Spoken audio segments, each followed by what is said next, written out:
Salut à tous, on se retrouve aujourd'hui pour l'épisode 3134 du Zappimage. On commence en ce dimanche 1er décembre avec des anniversaires comme d'habitude. Et en ce premier jour du mois de décembre, on peut voir que le défenseur central du Borussia Dortmund, Nico Schlotterbeck, fête aujourd'hui ses 25 ans. Bon anniversaire à lui. Et par exemple, l'Algérien de l'AC Milan, Ismaël Benasser, il fête aujourd'hui ses 27 ans. On continue donc aujourd'hui dimanche, journée football. Et niveau match, qu'est-ce qu'il y a en Ligue 1? Il y a toutes ces rencontres. Montpellier contre Lille à 15h. Il y aura Le Havre-Angers, Lyon contre Nice, il y a deux équipes qui ont joué en Europa League il y a quelques jours. Toulouse contre l'AG Auxerre et ce soir le gros match, l'Olympique de Marseille contre Monaco, le deuxième contre le troisième de la Ligue 1. Ça sera bien sûr un gros match du côté du Vélodrome et également en France aujourd'hui de la Coupe de France. Ça a commencé avant-hier, il y avait eu hier et aujourd'hui également les derniers matchs de ces 64e de finale de Coupe de France. Donc voilà, bonne chance à toutes ces équipes. À noter que Bordeaux joue contre les Herbiers, qui est une équipe qui avait atteint la finale de la Coupe de France il y a quelques années. Du côté de l'Allemagne en Bundesliga, donc Francfort contre Heidenheim ou Hoffenheim contre Mayence. En première ligue, il y a des belles affiches, Chelsea, Aston Villa, Manchester United contre Everton, Tottenham, Fulham. Et le gros match, le premier contre le deuxième de la première ligue, Liverpool, qui gagne match sur match, affronte Manchester City en crise totale. Les 6 derniers matchs, il y a 5 défaites et un nul pour City. Voilà, c'est aujourd'hui à 17h en cas de victoire de Liverpool. Bon, on ne va pas dire que le championnat est gagné, mais voilà, il frapperait très fort sur la première ligue. Du côté de la Liga, gros programme également à 14h. Tout à l'heure, la Villarreal contre Girone. Le Real Madrid cet après-midi à 16h15 reçoit l'équipe de Retafe. Ça sera l'avant-dernière des réceptions du Real à domicile. Ils joueront Retafe le 22 décembre prochain. Ils recevront Séville. C'est leurs 2 derniers matchs à domicile. Donc il y a Vallecano contre Bilbao et la Real Sociedad contre le Betis ce soir à 21h. Et du côté de la Serie A aussi une belle journée football. Fiorentina Inter à 18h. Lecce Juventus ce soir à 20h45. Ou par exemple Naples se déplace cet après-midi à 15h du côté de Turin, du côté du Torino. On continue, on va parler de ça. Officiel, Puma devient le nouvel équipementier du Portugal. Pourtant, le Portugal, depuis beaucoup d'années, depuis même 27 ans, de bons et loyaux services avec Nike. La sélection portugaise sera maintenant sponsorisée par Puma à partir de janvier 2025. Donc voilà, c'est fini entre Nike et le Portugal. Voilà, le Portugal va passer avec l'équipementier Puma. Et tiens, toujours avec Puma, et c'est officiel, Puma ne sera plus l'équipementier d'Israël à partir de 2025. On va parler de la semaine de Coupe d'Europe. Vous savez que les équipes françaises, il y a eu 6 matchs en tout. Ligue des Champions plus Europa League pour seulement 2 victoires et 4 défaites. Malgré une semaine européenne très compliquée pour les représentants en Ligue des Champions, en Ligue Europa. Donc le football français conserve sa 5e place à l'indice UEFA devant les Pays-Bas et le championnat portugais. On va parler cette fois-ci des nommés au trophée The Best pour le prix Puskas. Donc le prix Puskas, en gros, c'est le plus beau but de l'année 2024. On a choisi entre tous ces buts-là. Voici les nominés. Donc bon, je ne sais pas si vous voulez savoir leurs buts qu'ils ont marqués. Vous tapez le nom des joueurs et le match qu'ils ont joué, puis vous pourrez voir bien sûr leur sublime but. Donc parmi tous ces joueurs-là, un sera l'heureux élu du plus beau but de l'année. Et par rapport c'est le trophée The Best qui sera décerné là très prochainement. Donc il y a le plus beau but, il y a le meilleur entraîneur, il y a le meilleur joueur, il y a le meilleur attaquant. Et par exemple, tiens, meilleur attaquant, il n'y a quand même pas Jonathan David et c'est quand même une sacrée surprise. Pourtant, il y a quand même une liste à peu près d'une vingtaine d'attaquants. Et pourtant, ses stats en 2024, depuis janvier, il a marqué quand même 37 buts et 11 passes D. Jonathan David, et il ne figure pas parmi les meilleurs attaquants de cette année 2024. Il y a quand même 22 choix et pas Jonathan David. Et par rapport au milieu de terrain aussi, par rapport aux 22 meilleurs milieux de terrain au trophée The Best, pas de Vitinha. Pourtant, il a quand même fini 27e au Ballon d'Or. Alors que Ballon d'Or, c'est bien sûr tous les postes confondus. Alors que là, seulement parmi les milieux de terrain, il n'est même pas dedans, parmi les 22. Ça aussi, c'est un sacré scandale. On va parler d'un collègue de Vitinha du côté du PSG. Il s'agit de Donnarumma. Et Donnarumma est frustré par sa situation au PSG. Donc il s'interroge sur l'estime que lui porte le club et sa prolongation de contrat pourrait être remise en question. Donc l'Italien n'a pas ressenti une confiance totale de Luis Enrique et cela dure depuis des mois. Donnarumma a le sentiment d'être traité comme un joueur lambda et pas comme un gardien d'expérience qui a notamment remporté l'Euro 2021 avec sa sélection. Donc pour rappel, son contrat actuel court jusqu'en juin 2026 et pour l'instant, il n'est pas sûr de vouloir prolonger. Déjà le PSG pour l'instant n'a rien proposé, mais si le PSG venait à proposer de prolonger le contrat de Donnarumma, il pourrait ne pas accepter de prolonger le contrat et puis, du coup pourrait partir libre lors du mercato estival 2026. On va parler d'un autre gardien de but. Il s'agit de Loris Karius. Songe à prendre sa retraite dans le monde du football, libre de tout contrat depuis son départ en juin dernier. L'ancien portier de Liverpool réfléchit à son avenir. Je pense que ce joueur, il y en a beaucoup qui l'ont découvert lors de la finale de la Ligue des Champions. C'était en 2018 entre le Real et Liverpool. Il y a une victoire 3-1 du Real, où il avait gaulé, il avait fait comme 2 énormes boulettes en finale, c'est fou. Bon bref, voilà, il songe à prendre sa retraite parce que depuis le 1er juillet, il est sans club et il ne trouve pas d'équipe. Il devrait arrêter et mettre un terme à sa carrière de footballeur. Des nouvelles de Kevin De Bruyne en fin de contrat, en fin de saison. De Bruyne, il pourrait rejoindre la MLS ou l'Arabie Saoudite en fin de saison s'il venait à ne pas trouver d'accord pour prolonger du côté de City. Ce serait soit les États-Unis, soit le championnat saoudien pour poursuivre sa carrière pour le joueur belge. Concernant Victor Osimhen, donc Chelsea ne tentera pas de recruter Victor Osimhen en janvier. Les Blues sont satisfaits de leur effectif actuel et n'envisagent pas de faire de folie au prochain mercato, donc le mercato d'hiver, parce que l'été prochain, bien sûr, Chelsea pourrait passer à l'action concernant de grands joueurs, je parlerai tout à l'heure. Un très grand buteur qui pourrait être ciblé par l'équipe des Blues. Concernant Marco Verratti, pourrait signer à l'Inter Milan en janvier, parce qu'actuellement il est du côté de Al Gharafa, donc une équipe du côté, je crois, c'est au Qatar, je crois où il joue, Marco Verratti, et il pourrait partir en janvier, peut-être revenir dans un gros championnat, du côté de l'Italie, du côté de l'Inter, l'ancien parisien. Léo Messi sur la Masia, c'est le centre de formation du FC Barcelone, où bien sûr il a fait toutes ses classes, il a dit la Masia compte encore beaucoup pour moi, j'ai vécu au club depuis l'âge de 13 ans, j'ai grandi avec les valeurs qu'on m'a enseignées. Pour moi, mon expérience là-bas a été fondamentale car elle m'a façonné en tant que joueur et personne. Voilà ce qu'il a pu dire lors de sa vidéo qui est sortie lors de l'anniversaire du FC Barcelone qui avait lieu. C'était avant-hier. On va parler de Rod Fanny. Ne garde pas de bons souvenirs des méthodes de Marcelo Bielsa qu'il avait côtoyé du côté de l'Olympique de Marseille. Il a dit Bielsa te donnait vraiment envie d'arrêter le football. C'était robotisé. Tu fais 3 heures de vidéo, tu tournes tout l'entraînement derrière un mannequin. Les rares oppositions qu'on faisait, c'était uniquement en marquage individuel. Ce grand n'importe quoi était destiné à nous bousiller mentalement, nous mettre la rage. Voilà ce qu'a pu dire Rod Fanny par rapport aux méthodes d'entraînement de Marcelo Bielsa, qui est maintenant le sélectionneur de l'Uruguay. Beaucoup critiqué là-bas, c'est vrai qu'il y a beaucoup qui aimeraient avoir un nouveau sélectionneur, mais bon, pour l'instant c'est lui qui est en place. On va parler de Magnès Aklouch, ce soir qui jouera contre l'Olympique de Marseille avec son club de Monaco. Et est bien en contact avec la fédération algérienne de football qui fait son maximum pour que le joueur défende les couleurs des Fennecs. Donc le joueur de l'AS Monaco n'a pas encore officiellement tranché entre l'équipe de France et l'Algérie, c'est pas. Bon, pour l'instant il joue souvent avec l'équipe de France Espoir ou les U20. Et voilà. Après, bien sûr, l'Algérie pousse pour qu'ils choisissent de représenter la sélection algérienne. Pour l'instant, le joueur hésite entre ces deux pays. On revient 14 ans jour pour jour en arrière. Et Dimitar Berbatov inscrivait 5 buts dans une rencontre. Donc il se seulement 5 joueurs du côté de l'histoire de la Première Ligue à avoir inscrit un quintuplé dans un match de PL. Donc il y a Berbatov, il y a Andy Cole, il y a Sergio Aguero. Lors d'un Manchester City Newcastle, il y avait eu 6-1 pour City. C'était en octobre 2015. Il a marqué 5 buts. Jermaine Defoe l'avait fait avec Tottenham lors d'une victoire 9-1 de Tottenham. Alan Shearer l'avait fait lors d'un Newcastle Sheffield Wednesday où Newcastle s'est imposé 8-0. Il a marqué aussi un quintuplé. Et Berbatov l'avait fait bien sûr lors d'un Manchester United Blackburn, la victoire 7-1, dont un quintuplé de Berbatov. Toujours pas, on pourra peut-être voir un jour, peut-être à Londres, on verra dans cette stat-là, parce qu'il a déjà marqué quelques quadruplés, mais pas de quintuplé pour Erling Haaland. On va parler d'un joueur, Alexandre Lacazette, et revient sur le forcing de Lyon pour l'envoyer en Arabie Saoudite l'hiver dernier. Donc c'était en janvier 2024, et Lyon voulait l'envoyer en Arabie Saoudite pour éviter de payer son gros salaire. Donc c'est vexant qu'on veuille me dégager. C'était la décision d'un homme, pas celle de John Textor. Pour moi, il n'était pas question de partir de Lyon et de laisser couler le navire. N'oubliez pas qu'en janvier, en début d'année, janvier 2024, Lyon était très mal au point. Ils avaient fait un bon recrutement pour remonter au classement, puis ils avaient même arraché la place en Europa League. Bon bref, j'ai refusé beaucoup d'argent pour rester à Lyon. J'ai beaucoup réfléchi, mais c'était mieux de rester. Et je pensais partir en juin dernier, mais avec l'Europa League, ça change tout, bien sûr, et c'est pour ça qu'il reste à Lyon une nouvelle année. Alexandre Lacazette, et il partage aussi son inquiétude sur la retraite précipitée d'Antoine Griezmann du côté des Bleus. Il a dit j'ai l'impression que ça cache quelque chose, mais je ne sais pas quoi. Soit il va faire une sortie plus tard avec de vrais adieux, soit il va revenir en bleu, un comeback, à l'image peut-être d'un Zidane qui a fait son comeback avec l'équipe de France en 2006 pour jouer la Coupe du Monde. Sa sortie n'était pas assez belle pour tout ce qu'il a fait en sélection. Pour moi, si l'équipe de France accepte ça, c'est aussi un problème de laisser partir en gros Grisou, une légende bien sûr, du côté de l'équipe de France. On va parler cette fois-ci de Bruno Fernandes, s'est exprimé sur la sortie d'Erik ten Hag qui a été viré il y a à peu près un mois pour remplacer par Ruben Amorim. Il a dit on a tous notre part de responsabilité dans cette situation que le coach a été viré. Il a dit c'est plus facile de se débarrasser d'un coach que de 15 ou 20 joueurs qui n'ont pas été à la hauteur parce que le coach a été viré parce que les joueurs n'ont pas été bons, parce que Manchester ne gagnait pas ses matchs.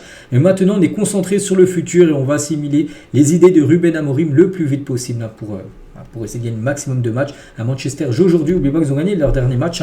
C'est en Coupe d'Europe contre Bodo Glimt. Ils ont gagné 3-2 jeudi.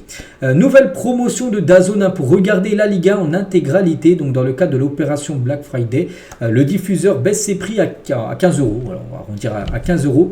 Et c'est vrai que, comme j'ai dit, donc ce serait 15 euros. Donc valable du 29 novembre, donc là, quelques jours, jusqu'au 2 décembre, jusqu'à demain, à minuit, c'est valable. Donc entre la toute première offre de DAZN et celle-ci, du Black Friday, le prix a été divisé par deux. Par exemple, ceux qui ont pris l'abonnement DAZN sur l'année entière depuis le début de saison, en gros, là, ils auraient pris, à ce moment-là, ils auraient payé moitié prix. En gros, depuis, ils ont baissé énormément leurs tarifs parce qu'il y a très peu d'abonnés. Bon, je ne sais pas s'ils vont prendre beaucoup d'abonnés avec leur offre, mais voilà, leur offre là qu'ils font avec le Black Friday. Officiel, Denzel Dumfries prolonge à l'Inter Milan jusqu'en juin 2028. Voilà, latéral droit néerlandais prolonge l'aventure du côté de l'Inter. On va parler de Erling Haaland, quelques records établis par Monsieur Erling Haaland. Donc d'abord, le joueur le plus rapide à atteindre les 50 buts en Bundesliga, c'est lui qui a ce record. Le joueur aussi le plus rapide à atteindre les 50 buts en Première Ligue, c'est lui qui a ce record. Et également le joueur le plus rapide à atteindre les 30 buts en Ligue des Champions, Erling Haaland, qui est actuellement à 46 buts. Il a 3 buts de Mbappé, qui a 49 buts et actuellement 10e meilleur buteur de l'histoire de la compétition. Voici un nouvel aperçu de ce quoi pourra ressembler le prochain maillot du Real Madrid saison prochaine. Donc toujours bien sûr couleur blanc, maillot blanc, c'est toujours la couleur du Real domicile. Donc le design fait évidemment référence au maillot de la saison 2009-2010 du Real qui est porté par Cristiano. On peut voir des bandes Adidas là, de couleur noire, une petite ligne jaune là qui aura sur le nouveau maillot saison prochaine. Donc voilà, ça sera un remake de cette saison là. Il va être sublime bien sûr, de toute façon toujours les maillots du Real sont souvent très très beaux. Et tiens, toujours du côté du Real Madrid, et tiens, concernant un joueur qui est arrivé il y a déjà plus d'un an et demi, c'est Jude Bellingham. Donc je resterai au Real Madrid pour les 10 voire 15 prochaines années. Donc lui souhaite même peut-être faire toute sa carrière du côté du Real Madrid. Jude Bellingham, n'oubliez pas qu'il a signé 5 ans. L'été 2023. Et concernant, toujours avec le Real, Pérez veut renforcer son milieu de terrain. Il aimerait recruter un nouveau milieu de terrain. Donc il y a déjà bien sûr du monde, mais il aimerait trouver surtout le remplaçant de Toni Kroos, parce que c'est vrai que Toni Kroos, on sent quand même il y a un manque au milieu de terrain, parce que voilà, le Real galère en Ligue des Champions cette saison avec déjà 3 défaites et seulement 2 victoires. Donc il manque quand même un Toni Kroos dans cette équipe, un joueur qui manque énormément à cette équipe. Et tiens, Pérez, il parle aussi de la dernière recrue Kylian Mbappé. Donc Kylian est arrivé au Real en faisant un effort que personne n'aurait pu imaginer. Nous a déjà aidé à remporter notre premier titre cette saison, la Super Coupe d'Europe, remportée contre l'Atalanta Bergame. C'était en août dernier. Tiens, cet adversaire, l'Atalanta, sera le futur adversaire du Real Madrid dans à peu près une dizaine de jours. Ça sera en Ligue des Champions. Et très intéressante aussi cette déclaration de Dominique Rocheteau, cet ancien footballeur, qui compare les joueurs de foot dans les années 70 avec les joueurs de foot d'actuellement. Il a dit: je n'aimerais pas avoir l'avis de Mbappé sur ce que je vois de l'extérieur. À mon époque, le foot était moins médiatisé qu'il ne l'est maintenant, mais il était quand même médiatisé. Il y avait quand même les Coupes du Monde, on était assez reconnu, c'était le sport numéro 1, le foot, mais c'était pas aussi reconnu qu'actuellement, on peut dire. Mais j'ai quand même une vie normale, une jeunesse normale. J'allais voir des concerts, j'avais des potes qui n'étaient pas dans le foot, et dès que j'en avais la possibilité, je pouvais partir à l'étranger. Voilà, donc aujourd'hui, ils sont obligés de faire attention à tout, ne serait-ce que les rapports entre sportifs et médias. Nous, les journalistes, étaient dans le vestiaire, on discutait. J'ai gardé des potes journalistes de l'époque. Maintenant, ce n'est plus possible, en gros. Donc, voilà. Il a dit que maintenant, en gros, tu peux... Par exemple, avant, il dit qu'il pouvait aller voir des concerts, il pouvait aller au cinéma, tout ça, sans souci. Alors qu'il était footballeur, que maintenant Mbappé, par exemple, va dans un cinéma, tout le monde veut prendre son selfie, avoir un autographe de Kylian. En gros, c'est plus possible, surtout. En gros, il n'aimerait pas avoir l'avis de Kylian Mbappé. Voilà, parce qu'il est trop, on peut dire, médiatisé. Et toujours avec Mbappé, le Real, tout ça. Et bientôt un partenariat Real Madrid-Apple. Donc il y a des négociations entre les merengues et Apple pour lancer des lunettes intelligentes. Donc des lunettes qui permettraient aux supporters de regarder les matchs à la maison avec une technologie qui donnerait l'impression d'être au Santiago Bernabéu. Donc en gros, vous mettez des lunettes de la marque Apple. Et en gros, c'est comme si vous regardiez le match. Vous étiez dans votre canapé, mais comme si vous étiez en tribune du côté du Real. Ça pourrait bien sûr faire une grosse innovation dans le monde du football. Bref, on verra si elles verront le jour ou non ces lunettes. Christophe Dugarry prend la défense d'Adrien Rabiot qui est attaqué par des supporters parisiens depuis sa signature à l'Olympique de Marseille. Il a dit c'est un jeune du centre de formation du PSG, supporter de l'homme. Qu'est-ce qu'il faut faire? Il faut le brûler. Qu'est-ce qu'on fait? On le met sur la place publique, on le met sur les Champs-Élysées et il se trimballe tout nu avant qu'on le fouette et qu'on le flagelle. Adrien Rabiot, fais ce que tu veux. Il n'a pas à se justifier, il ne doit pas expliquer, tu as fait ton choix, tu l'assumes, tu joues, tu prends le club dont tu as envie, tu prends l'oseille que tu as envie, tu fais le contrat dont tu as envie. Si tu as envie d'arrêter en fin de contrat ou si tu as envie, si tu veux un contrat de 20 ans, voilà, en gros tu fais ce que tu veux. C'est pas que tu as joué au PSG que voilà, tu dois t'excuser de jouer du côté de Marseille après, par rapport à la rivalité entre les deux clubs. En gros, voilà, Dugarry dit que Rabiot fait ce qu'il veut de sa carrière. L'avis intéressant de Nicolas Pepe sur la pression que représente un transfert à 80 millions d'euros. N'oubliez pas que ce joueur avait quitté Lille pour aller à Arsenal, 80 millions d'euros à l'époque, c'était le plus gros transfert de l'histoire d'Arsenal. Il a dit automatiquement le premier joueur critiqué quand un match n'est pas bon, un match perdu, et c'est celui qui a coûté le plus cher. Vous devez marquer des buts et faire des passes décisives. Les gens s'attendent à 30, 35, voire 40 buts par saison, mais il n'y a que Messi et Ronaldo qui l'ont fait. Arsenal a dépensé beaucoup d'argent, 80 millions d'euros pour moi, et j'en ai payé le prix, voilà, parce qu'il était énormément critiqué du côté des Gunners, et du coup on sait que ça a été un fiasco total. Il a été prêté après beaucoup de fois. Actuellement il joue à Villarreal. Nicolas Pepe. Le Paris Saint-Germain ne recrutera pas de buteur cet hiver. Pourtant, c'est quand même, je pense, la priorité du côté du PSG. Recruter un numéro 9, mais cet hiver, non. Tu as déjà ce qu'il faut. Tu as Gonzalo Ramos qui revient. T'as Kolo Muani, qui est très peu utilisé, mais c'est un 9. Bon, il y a déjà ce qu'il faut, voilà. Plutôt un ailier ou un latéral pourrait cependant débarquer dans la capitale, mais pas de numéro 9, devrait débarquer à Paris. Et c'est dommage parce qu'il y a ce joueur qui aurait pu être très bien pour le PSG. Et c'est plutôt Chelsea, les gars, c'est Gyökeres. Donc Chelsea est favori pour recruter Victor Gyökeres. Le club anglais est prêt à mettre 85 millions d'euros en janvier pour le prêter après les 6 prochains mois au Sporting. Et après, il arriverait le 1er juillet du côté de Chelsea. À l'hôpital depuis des mois suite à une grave blessure à la tête, le footballeur de Détroit croate, Ivan Skepina, 18 ans, a reçu une visite très particulière, le ballon d'or de Luka Modric. C'est la légende du Real Madrid qui a demandé à ce qu'on lui apporte en signe de soutien. Un ballon de la Ligue des Champions et un maillot dédicacé lui ont également été offerts. Un très beau geste, voilà, de la part de Luka Modric. Bon, il n'était pas là en personne, Luka Modric, mais il a dit voilà, apportez mon ballon d'or. Je lui donne aussi un maillot du Real et un ballon de la Ligue des Champions. Voilà, ce footballeur, les gars, qui a une grave blessure à la tête il y a quelques semaines. Des nouvelles de Cristiano Ronaldo qui doit 50 000 euros à un chirurgien pour des injections au Botox. Voilà, c'est selon le journal The Sun, le GOAT n'a pas payé certaines de ses injections au Botox au chirurgien plasticien britannique Rosan Ravidran pendant son séjour à Manchester en 2021. Souvenez-vous, il était revenu à Manchester.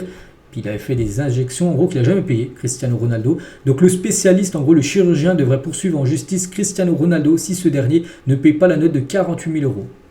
Alors, en gros, une petite info concernant CR7.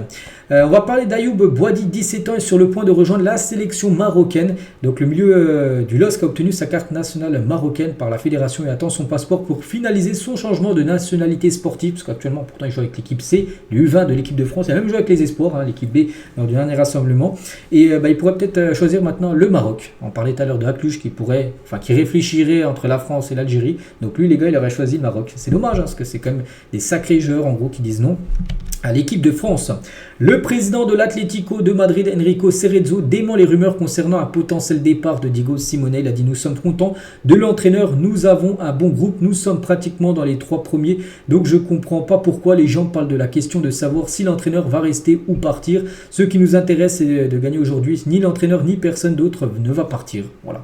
N'oubliez pas que ça fait déjà depuis 2011 qu'il en poste 13 ans qu'il est entraîneur de l'Atlético. Il a disputé son 700e match là, il y a quelques jours en tant que coach. Donc voilà. Il y avait des rumeurs par rapport à un départ. Non, il reste en place d'après le président de l'Atlético. Officiel, les nations qualifiées pour la CAN U20. N'oubliez pas que l'année prochaine, il y aura la CAN qui se jouera au Maroc, mais il y aura également la CAN des équipes espoirs. Donc voici toutes les équipes qualifiées pour cette compétition.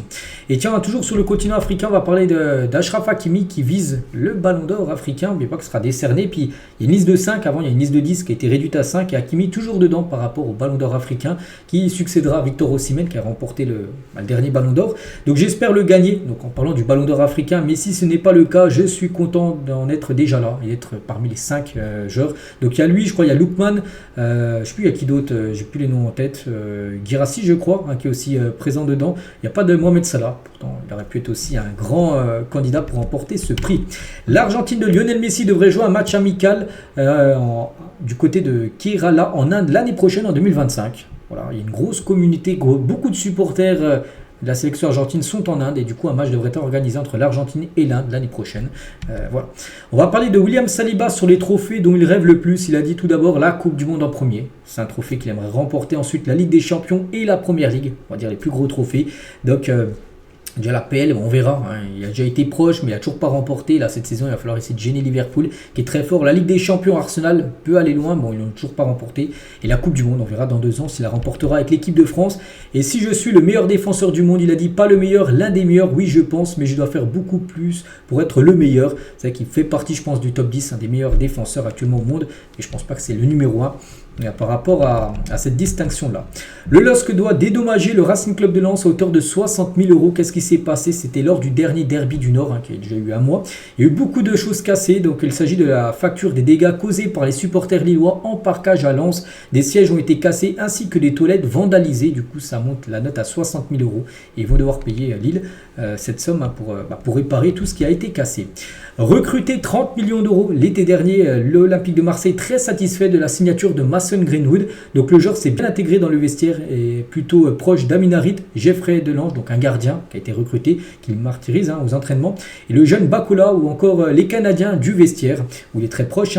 Donc l'anglais est apprécié par ses coéquipiers Poli Souriant à la commanderie et Casanier dans sa vie personnelle. Donc voilà, pour l'instant c'est une réussite à Mason Greenwood du côté de l'OM. Tiens, ce soir il va jouer bien sûr contre Monaco. On lui souhaite bonne chance. On finit avec lui aujourd'hui. Donc voilà les gars, tout ce qu'il y a à dire. J'espère que ça vous a plu. On se retrouve demain, bien sûr, demain lundi. On fera comme tous les lundis, tout le débrief de toutes les rencontres du week-end. Allez, je vous souhaite une très bonne journée et à demain.